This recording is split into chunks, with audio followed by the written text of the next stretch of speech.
আসসালামু আলাইকুম ওয়া রাহমাতুল্লাহি ওয়া বারাকাতুহু। সময় নিব সর্বোচ্চ 1 মিনিট ইনশাআল্লাহ। আমিনা জামাতের কথা শুনবো আমরা। সম্মানিত বন্ধুগণ, আজকে টিআইবির রিপোর্ট পাবলিশ হয়েছে। গত 5 আগস্টের পর থেকে এখন পর্যন্ত রাজনৈতিক যত সংঘাত হয়েছে সেই সংঘাতের 91% সংঘাত শুধুমাত্র বিএনপি করেছে।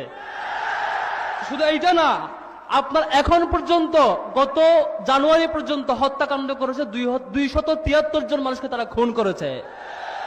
তারা এই নির্বাচনের মাস ফেব্রুয়ারি মাস শুরু করেছে একজন নারীকে হত্যা দিয়ে, এবং গতকালকে ক্লাস 7 একটা মানুষ, একটা শিক্ষার্থীকে, ক্লাস 7 কিশোরী, তাকে ধর্ষণ করেছে। এগুলো দিয়ে তারা প্রমাণ করতে চায় নির্বাচনের দিন তারা টুকটাক মারামারি করবে আর আপনারা ভয় পাবেন। আমরা কি ভয় পাবো?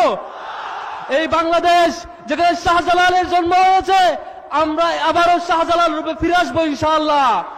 আগামী 12 তারিখ কেউ তালবাহানা করলে তিতুমিরের বাসার কাল্লা প্রত্যেকটা কেন্দ্রে কেন্দ্রে নির্মিত হবে ইনশাআল্লাহ।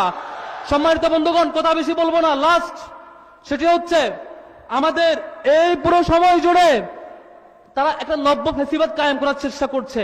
যেখানে কোনো মিডিয়ার ভাইরা কোনো সংবাদ ফাঁস করে দেয়, তখনই তাকে চাকরিচ্যুতির হুমকি দেওয়া হয়। যুবদল নেতা পাথর মেরে যখন ব্যবসায়ীকে হত্যা করলো, সেটি যখন একজন সাংবাদিক সাহস করে প্রকাশ করলেন, তাকে ফোন দিয়ে বিএনপি নেতারা তাকে চাকরিচ্যুতি বাধ্য করছেন। সাংবাদিক ভাইদেরকে বলবো, আপনারা ভয় পাবেন না। এই ভয়, হুমকি দেখানো, সেগুলো আমরা 5 আগস্ট পর্যন্ত বহু দেখেছি, কিন্তু তারা পালাতে বাধ্য হয়েছিল।